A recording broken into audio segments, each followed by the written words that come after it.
Journal entries போடலாம். First ஜேர்னலுங்க journal entries போடுறப்போ உங்களுக்கு ஒரு கான்செப்ட் ஞாபகம் வச்சுக்கோங்க. கம்பெனிக்கு உள்ளே எது வருதோ அதை என்ன பண்ணணும், டெபிட் பண்ணணும். கம்பெனிக்கு வெளியே எது போகுதோ அதை கிரெடிட் பண்ணணும். அவ்வளோதான். அந்த பேசிக் கான்செப்ட் ஞாபகம் வச்சிட்டிங்க அப்படின்னா உங்களுக்கு போடுறது ஈஸியாக இருக்கும். ஓகேவா? ஸோ கம்பெனிக்கு உள்ளே வந்துச்சு அப்படின்னா டெபிட் பண்ணணும், கம்பெனிக்கு வெளியே போச்சு அப்படின்னா கிரெடிட் பண்ணணும். இதுதான் ஜர்னல் என்ட்ரிஸோட பேசிக் கான்செப்ட். ஓகேவா? ஸோ நம்மளுக்கு டேட் இல்லை. ஸோ ஃபஸ்ட் அப்போ நம்மளுக்கு அப்ளிகேஷன் மணி தான் உள்ளே வருதா? ஓகேவா? ஸோ அதுக்கான என்ட்ரிஸை ஃபஸ்ட்டு நம்ம போட்டுருவோம். ஓகேவா? ஸோ ஃபஸ்ட் என்ட்ரி அப்போ அமௌண்ட் உள்ளே வருது அப்படிங்கும்போது உள்ளே வரதை என்ன பண்ணுங்க, டெபிட் பண்ணுன்னு சொல்லியிருக்கமா. அப்ளிகேஷன் கொடுக்குறோம் இல்லையா? அப்ளிகேஷன் வெளியே போகுது, கம்பெனிக்கு வெளியே அமௌண்ட் உள்ளே வருது.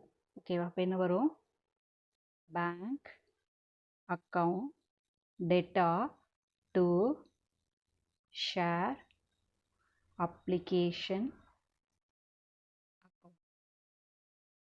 எவ்வளோ ருப்பீஸுங்க பாருங்கள், நம்மளுக்கு 84,000 கேஷாக வர்றது. நம்மளுக்கு 84,000 வருது. இன்ட்டு அப்ளிகேஷன் மணி என்னங்க, 2 rupees. ஓகேவா? இப்போ 1,68,000 கேஷை நம்ம ரிசீவ் பண்ணுறோம். ஓகேவா? ஸோ அதுக்கு அடுத்த என்ட்ரி ரிசீவ் பண்ணதை என்ன பண்ணுங்க, கேபிட்டல் அக்கௌண்ட்டுக்கு ட்ரான்ஸ்ஃபர் பண்ணுமா? ஓகேவா? ஸோ அப்போது ஷேர் அப்ளிகேஷன் ஷேர் கேபிட்டலுக்கு ட்ரான்ஸ்ஃபர் பண்ணோம். So share application account data to share capital account. ஓகேவா? ஸோ இதில் பார்த்தீங்க அப்படின்னா நம்மளுக்கு எவ்வளோ ஷேர்ஸை மட்டும் நம்ம ஷேர் கேபிட்டலுக்கு ட்ரான்ஸ்ஃபர் பண்ணுறோங்க. 84 ரிசீவ் ஆனதில் நம்ம என்ன பண்ணுறோம், 84 ரிசீவ் ஆனதில் 70 ஷேர்ஸ் தான் கொடுக்குறோம். ஓகேவா? அதை ஞாபகம் வச்சு இப்போ நம்ம கொடுக்குறது வந்து 70 ஷேர்ஸ் தான் கொடுக்குறோம். இங்கே அப்ளிகேஷன்ஸ் ரிசீவ் பண்ணது 84 இன்ட்டு 2 rupees 1,68,000 ரிசீவ் பண்ணியிருக்கோம். ஓகேவா?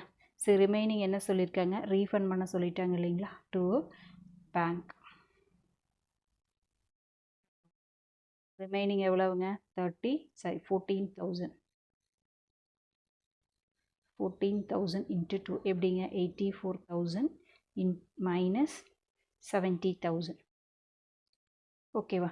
ஸோ அப்போது 1,40,000 இங்கே என்ன வருங்க, 28,000. அவ்வளோதான். இப்போ ஃபஸ்ட்டு ஒன்றுக்கான ஜர்னல் என்ட்ரிஸ் முடிஞ்சு. இதே மாதிரி இப்போ என்ன பண்ணுங்க, ஸ்டாக்குக்கு போடணும். ஸ்டாக் இன்வெஸ்ட்மெண்ட் அவங்க அமௌண்ட் கொடுக்கல அப்படிங்கிறதுனால இங்கே அமௌண்ட் வராது. ஓகேவா? ஸோ அப்போ இவங்ககிட்ட எவ்வளோ மட்டும் ரிசீவ் பண்ணால் போதுங்க, 36க்கு அப்ளை பண்ணியிருக்காங்க.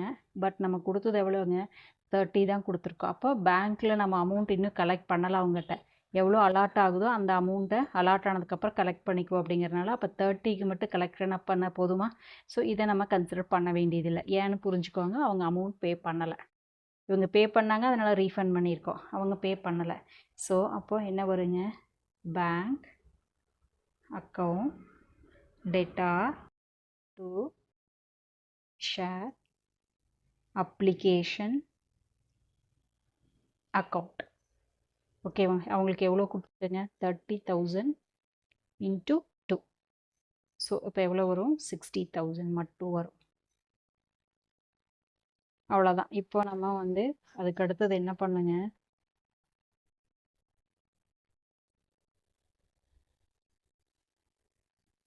ஷேர் அப்ளிகேஷன் இதை வந்து கேபிட்டலுக்கு கன்வெர்ட் பண்ணிக்கலாம். Share application account data to share capital account 60,000. நீங்கள் டைரெக்டாக கூட bank account data to share கேபிட்டல்னு போட்டாலும் ஓகே தான். ஸோ உங்களுக்கு இந்த கன்ஃபியூஷன்ஸ் வரக்கூடாது அப்படிங்கிறதுக்காக நான் ஒரே மாதிரி போட்டு காமிச்சிட்டேன். இதுதான் நம்மளுக்கு என்னங்க, இது வந்து இந்த 2 என்ட்ரியும் என்னங்க, ஸ்டாக் இன்வெஸ்ட்மெண்ட்டோட டிரான்சாக்ஷன்ஸ். மித்ததெல்லாம் ஆஸ் யூஷுவல் டிரான்சாக்ஷன்ஸ் தான். இனி வரதும் நம்மளுக்கு ரெகுலர் டிரான்சாக்ஷன்ஸ். அடுத்து என்ன பண்ணுவாங்க, அலாட்மெண்ட் கால் பண்ணுவோமா? அலாட்மெண்ட் கால் பண்ணுறதுக்கு என்ன வருங்க, ஸோ இந்த என்ட்ரி தான் வருமா, ஷேர் அலாட்மெண்ட் ஃபஸ்ட்டு அலாட்மெண்ட் கால் பண்ணிவிட்டு அதுக்கப்புறம் அமௌண்ட் ரிசீவ் பண்ணுவோம். ஃபஸ்ட்டு அப்ளிகேஷன் கொடுக்கும்போது அமௌண்ட் ரிசீவ் பண்ணிவிட்டு அப்ளிகேஷன் கொடுக்குறோம். செகண்ட் டைம் பணம் பே பண்ண சொல்கிறப்ப என்ன பண்ணுறேங்க, அவங்களுக்கு இன்ஃபர்மேஷன் பாஸ் பண்ணுறோம். அந்த என்ட்ரி தான் இது. ஓகேவா? எவ்வளோ ஷேர்ஸுக்கு இன்ஃபர்மேஷன் பாஸ் பண்ணுறோம்? இப்போ 1 lakh இருக்குது. 70,000 ஷேர்ஸு. இப்போது இன்வெஸ்ட்மெண்ட்டில் ஒரு 30, டோட்டலாக 1 lakh ஷேர்ஸ் இருக்குது இல்லைங்களா? அதுக்கு இன்ட்டு அலாட்மெண்ட் அமௌண்ட் எவ்வளோங்க? 3 rupees. அப்போது நம்மளோட எக்ஸ்பெக்டேஷன்ஸ் எவ்வளோங்க? 3 lakh. ஸோ 3 lakh அமௌண்ட்டை நம்ம கால் பண்ணுறோம். ஓகேவா? இப்போ எவ்வளோ ரிசீவ் ஆகுதுங்க? ஃபுல் அமௌண்ட்டும் ரிசீவ் ஆகுது. டியூலி ரிசீவ்டு ஆல் அமௌண்ட் அப்படின்னு போட்டாங்க. ஸோ அப்போ என்ன வருங்க?